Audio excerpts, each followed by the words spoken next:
tinon langening pamyat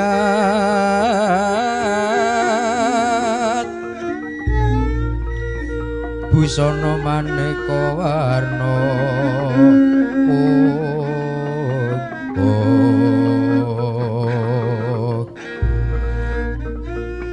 renggeng kencana retna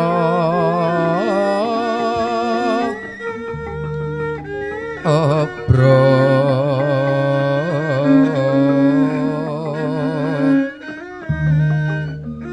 bandera layu kumite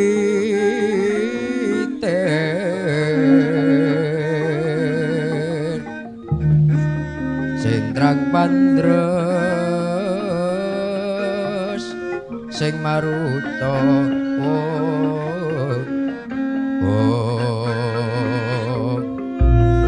sirna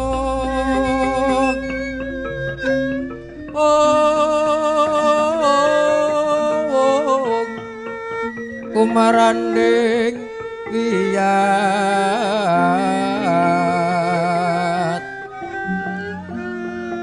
mangtyan kumlebeting dojo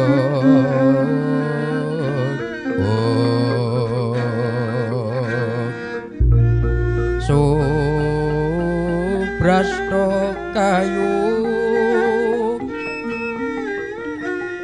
kayune pangke krapal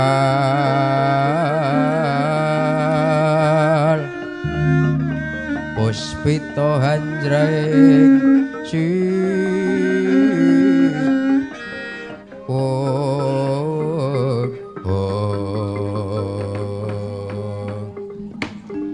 ron mawur katyuping angin ukila ngap biar sumeban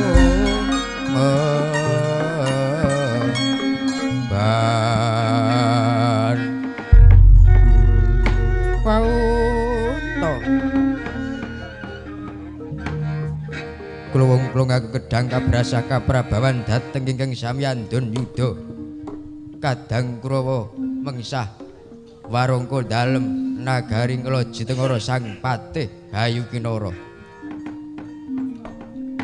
inggih rikala semanten sampun dipun paring bebiyantu Nalendra Wandura Prabu Baladya nanging dereng saged mapaken kridanipun Sang Patih Hayukinara prasasat sedaya sami mlajar wonten nagari Ngamarta anyuwun senjata pitulungan wauta Begeraken anggenipun para kura sami mlajar kang minarya sambeting carita nggih wonten nagari Nglaji Tengara Sang Prabu Belgedwelbeh ketingal lenggah siniwaka kawis tingal yayah mijilken Kumara ingkang anggegirisi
Iri gekang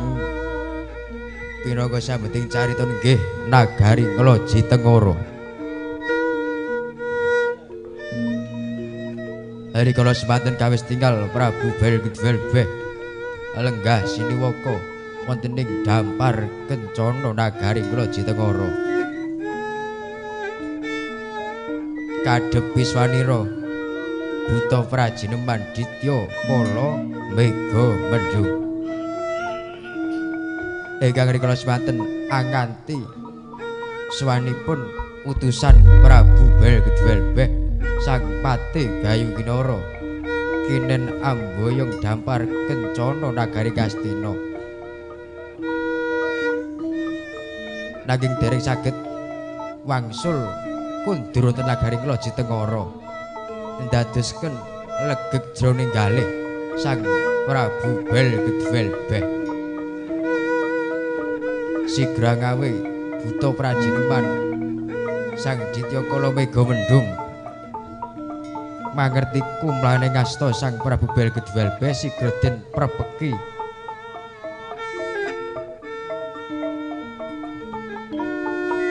kawis tinggal jenggrek yayah Tugu Sinukarta sang Prabu Balgedwelbeh aganti swanipun sang Patih Bayu Kinara lengkaya watu lengkaya banyu sruping daya mangkono pangudas saraning ndra kang dereng kawijeleng lesan.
Ana pandhita akarya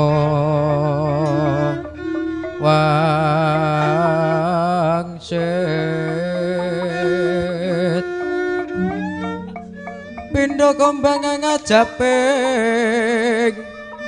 tawang pindha kembang ngajaping tawang susah angin ngendi nggone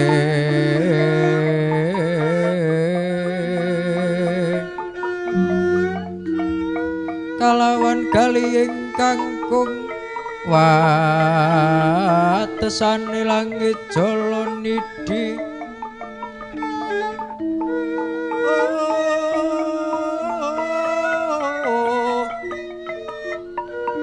leng-leng lalu angu lati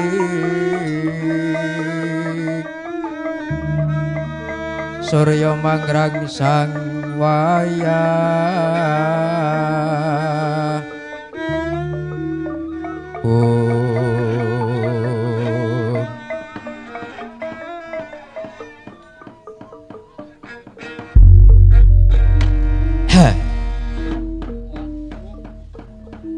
Ditya kala mega mendung kula wonten dawuh Allah la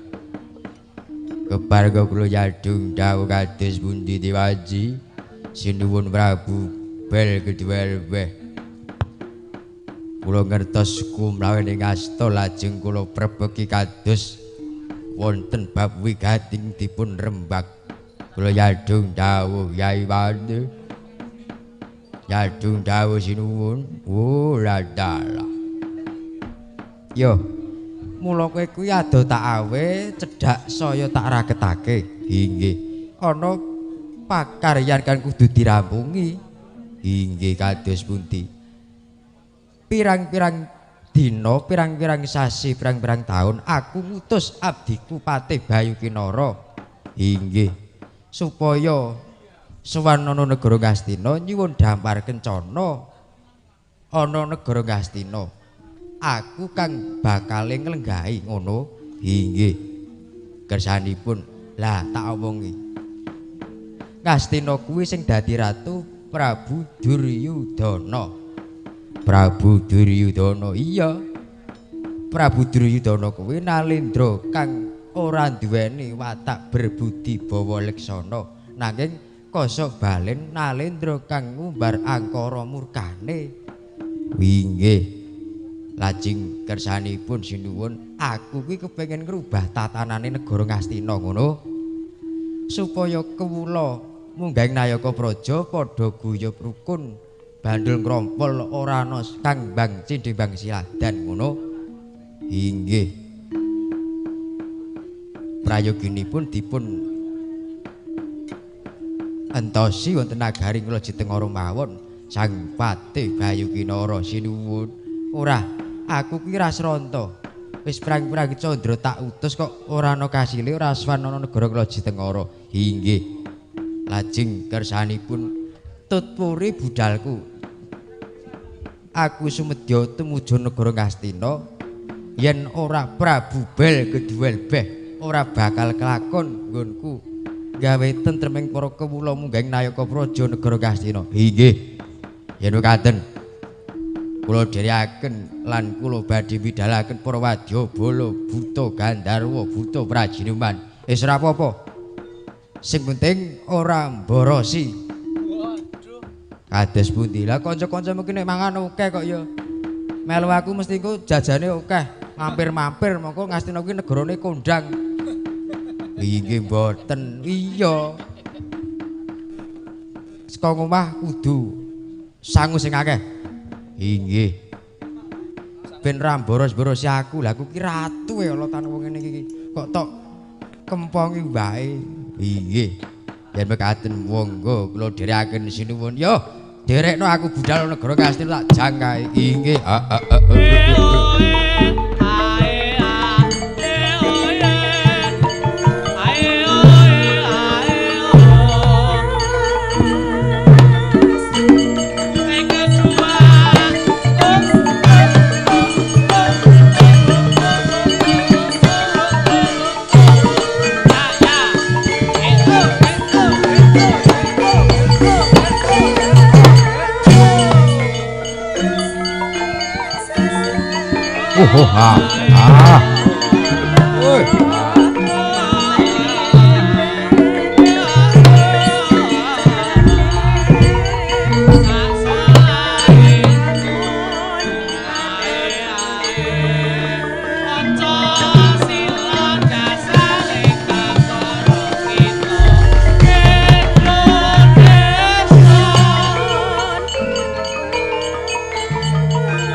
Sikro kagolo tumingal acampo samyo ngedali lir dadit teleting kodo ora dalan jadung dawuh Kyai Patik nganggung mau nganggung nyawu ora dalan kowe sapa kula pun Ditya Kala Randu Kintir Randu Kintir nggih nyadung dawuh menapa Ditya sapa Ditya Bambang sapa Ditya Bambang Bambang ya nyadung dawuh wis rasa omong suwen buta prajerewan klo alegane iki tuturi tindake sinuwun Prabu Bel Kedhuwel Beh tumuju negara Kastina inggih wadyabala dipun bidhalaken sedaya budal kabeh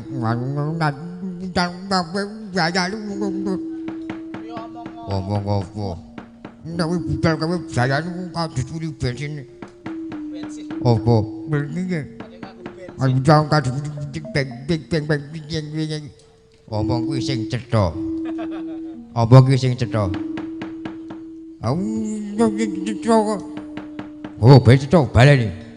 aku omong ki ya wis cetha kowe malah kudulan kawur bae iki irungku gawan bayi malah ha irungku kudulan kowe wah kowe iki yo jan duwe adi pekok nganyeli yo ora yadung ndau budal kabeh dro iki ndiko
Wadyabala negara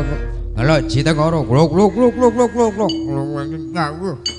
ayo dina iki tuturi tindakku ana negara Kastina supaya bisa cepet tumuju negara Kastina tak ngambah dirgantara inggih kula badhe nututi layanganipun sinuwun tutura layanganku tak munggah dirgantara inggih dika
budal.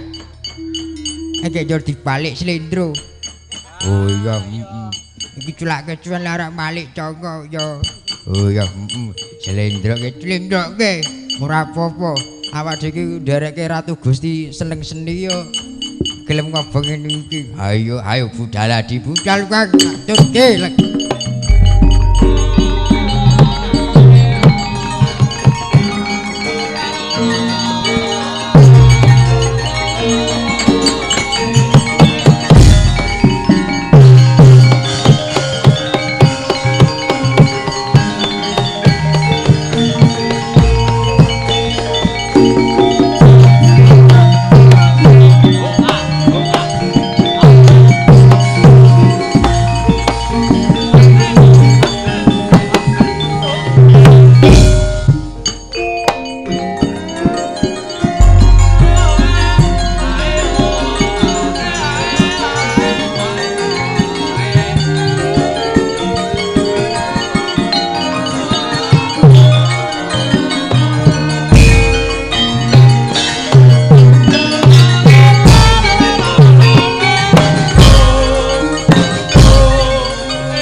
Kayune Purwasa jati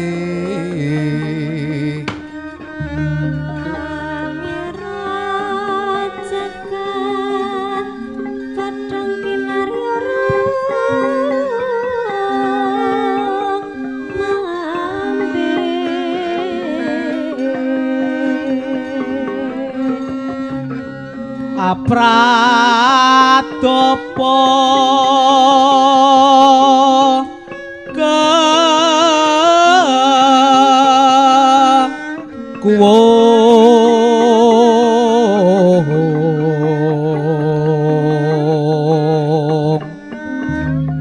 kembang lintang salaka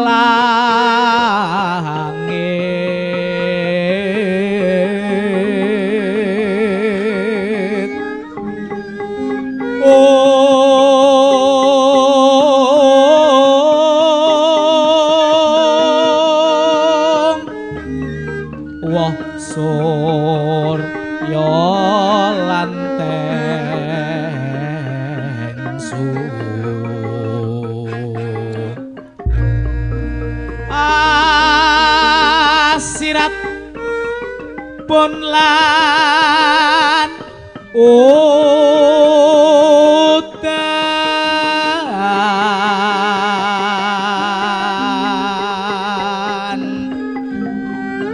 bumi goncang bengkah pratiwi